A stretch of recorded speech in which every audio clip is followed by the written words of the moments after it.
Hi everyone, welcome to Cornerstone Kids. It's great to see you today. I've got a question for you. Can you imagine if you were able to do whatever you wanted? Whatever you wanted.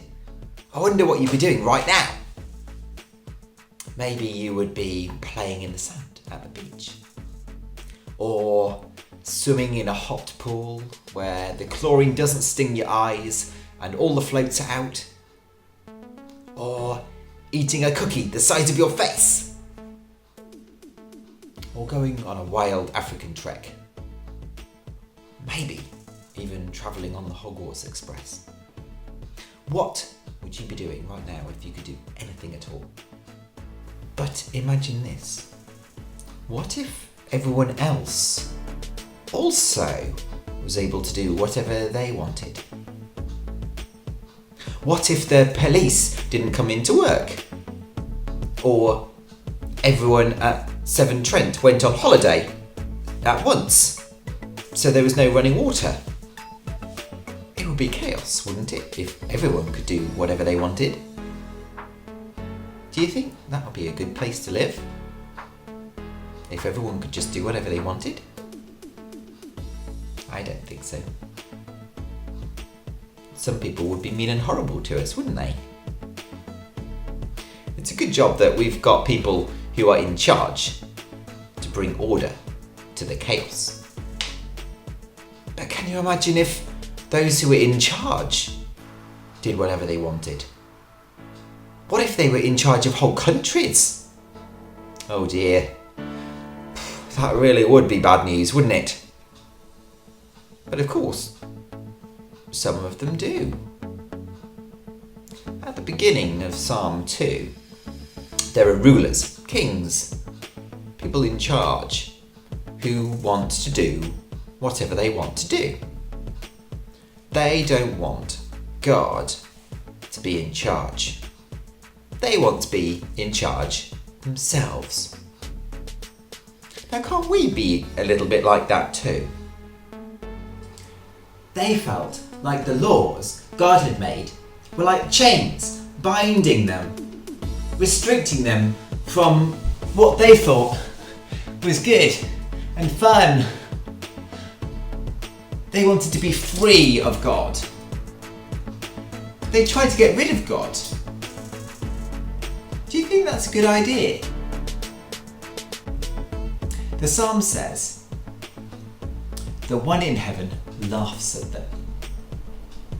God's always existed and has made everything and is all powerful. Kings that are alive one day are gone the next, and they're trying to fight against God? How silly. But they're not going to win, are they? But it's not just God that they're fighting, but God's chosen king too. God says, "I've made my decision about who will rule the world. I've installed my king. It's my son, Jesus. We are not going to take a vote on this, okay?" So, what is this king like?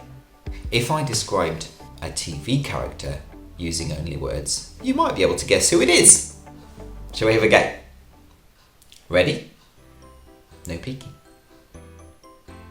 He is a boy with green eyes, wearing a green bodysuit, which makes him look like he has a tail and scales.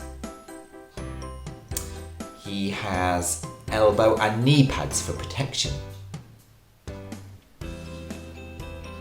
Have you guessed who it is?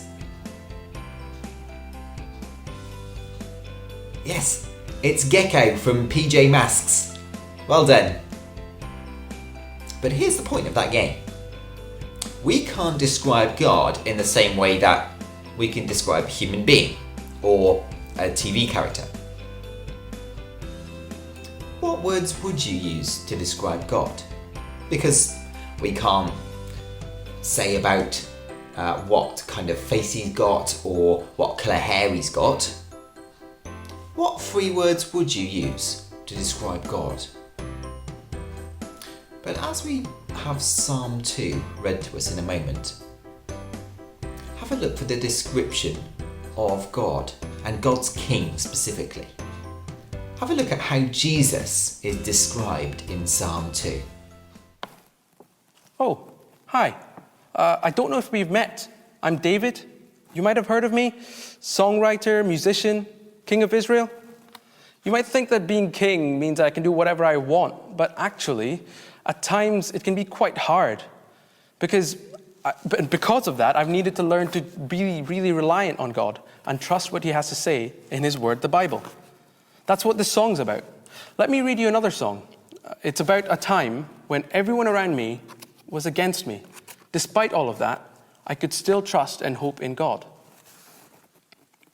Why do the nations conspire and the people plot in vain?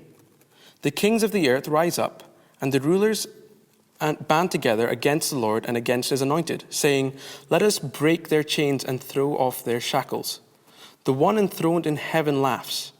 The Lord scoffs at them. He rebukes them in his anger and terrifies them in his wrath, saying, "I have installed my king on Zion, my holy mountain. I will proclaim the Lord's decree. He said to me, 'You are my son. Today I have become your father. Ask me, and I will make the nations your inheritance, the ends of the earth your possession. You will break them with a rod of iron. You will bash them into pieces like pottery.' Therefore, you kings, be wise. Be warned, you rulers of the earth. Serve the Lord with fear and celebrate his rule with trembling. Kiss his son, or he will be angry, and your way will lead to your destruction. For his wrath can flare up in a moment. Blessed are all who take refuge in him." In this psalm, God's King Jesus is described as strong. But not just strong in a human kind of way. Stronger than any king on earth could be. But with his strength, he's also angry. So you wouldn't want to mess with him. But he's also a refuge. Do you know what a refuge is? It's a safe place. A safe place to be. So yes, God's King is really powerful and angry. But he's kind. And he will protect anyone who comes to him for protection. God the Father's Son is Jesus. We were told that at his baptism and at his transfiguration. You can go back and re-watch the transfiguration session that St. Catherine's did a few weeks ago if you like. But in Revelation, right at the end of the Bible, we're told that Jesus is the King of Kings and the Lord of Lords. There's no one like him. When you're scared, you don't go to someone small, like Beth here. You go to someone big, don't you? Someone who's strong and able to help with your problem. Maybe you would go to a parent rather than a little brother or sister. You see, we need people to have the strength and ability to do something about our problems, don't we? So how come we can describe Jesus as our protector, as our fortress? Well, it's because he took all of God's wrath on himself when he died on the cross. So God won't give us the death sentence when he comes to judge the world. Jesus is our fortress, because if we're in him, then that means that he will keep us safe from God's anger, as he shows his mighty power against everyone else who's been ignoring and fighting him, like those kings at the beginning of the psalm. So Jesus is our fortress, a strong place of safety. So this is the craft that we're going to make. You can download this and print it off if you haven't already. You might need to ask an adult to do that. But whilst we're singing this next song, you could make a start. You probably won't be able to finish this craft before we head back and join everybody else in the service. You could use small toilet roll tubes to make it stand up if you wanted. You could even make a really big fortress out of cardboard boxes. There's a shield on the printout that has a verse from Psalm 2. Let's be thinking about how amazing Jesus is whilst we're making this craft. It would be great whilst you're making the craft to sing along with this song, thinking about how Jesus is God's King and how he is the hero that we all need.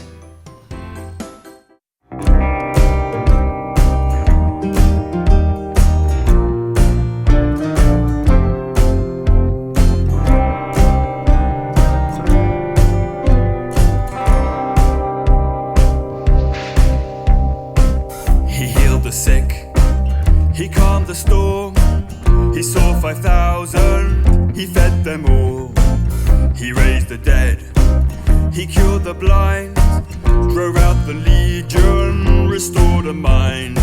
He is the hero that we need, a man with power.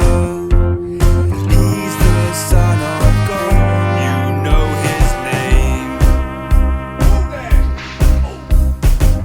He brought good news, he taught the crowds, lifted the humble, rebuked the proud. He told the truth, he never lied, was always righteous before all eyes. He is the hero that we need, a man of justice. He's the Son of God, and you know his name. Jesus, you're the hero, you're the only one who saves. Jesus, you're the hero, there is power in your name.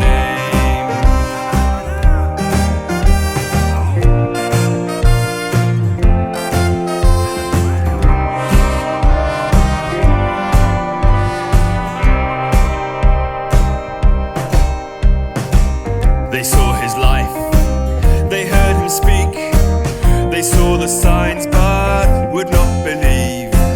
They chose to hate, they chose to kill. He was rejected, forgave him still. He is the hero that we need, a man of sorrows. He's the Son of God, you know his name.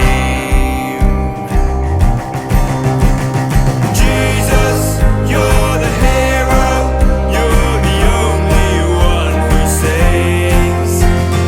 Jesus, you're the hero, there is power in your name. Jesus, you're the hero, you're the only one who saves. Jesus, you're the hero, there is power in your name.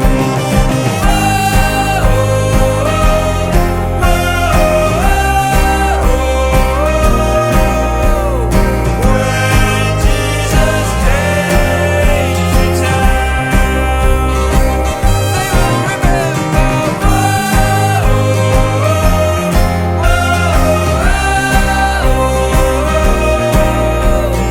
when Jesus came to town. He is the hero that we need, a man of sorrows. He's the Son of God, and you know his name.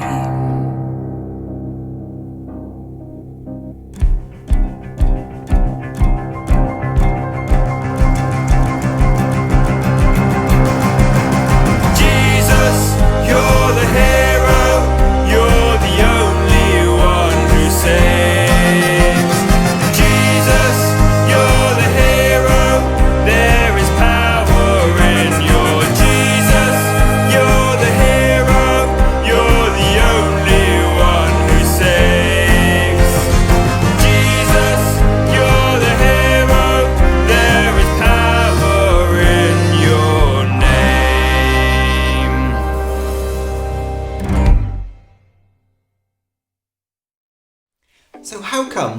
can describe Jesus as our protector, as our refuge, as our fortress, a strong place of safety? Well, because he has already taken all of God's anger on himself when he died on the cross. So God doesn't give us the death sentence when he will come to judge the world. Jesus is our fortress. If we're in him, he will keep us safe from God's anger when he comes with mighty power. Everyone else will be burned up, just like the chaff that we saw last week. Blown away. But if Jesus has taken all of this righteous anger away, then does that mean that we can do whatever we want? Well, by no means. Absolutely not, says the Apostle Paul when he's responding to that question. And Psalm 2 says that the right response to God being our almighty fortress, our strong place of safety, our refuge, is to obey him, to see him as our king and respect that. Yes, he is awesome, and we are right to tremble before God. But he's not like us. We are to celebrate because his ways are perfect. You see, those other kings got it wrong. These weren't restrictions that were holding them back from what was good, but actually they were being held back from what was bad. Like when our parents say, "Don't touch the oven," there's a reason for it. It's to keep us safe from harm. So here's my question to you. Do you want that safety that King Jesus brings? Let's pray together. God, we thank you for sending Jesus to be our refuge, our fortress, our strong place of safety. God, thank you that he has taken all of your anger towards the wrong things that we do and say and think, so that we do not have to bear that punishment. Thank you that Jesus already taken that, so that when you return to judge the world, we can be in a place of safety. Lord, we thank you for your wonderful King Jesus. Help us to obey him. Help us to see him as the right King. Help us not to rebel against your chosen King. Help us not to want to put ourselves in charge of our own lives, but want to obey you. Amen. We would love to see what you've been doing and making, the things that you've been learning. So please do send us what you've been doing. But now it is time. If you've got adults watching the main service in another room, it's time to go and rejoin them. It's been great to have you with us. I'll see you soon.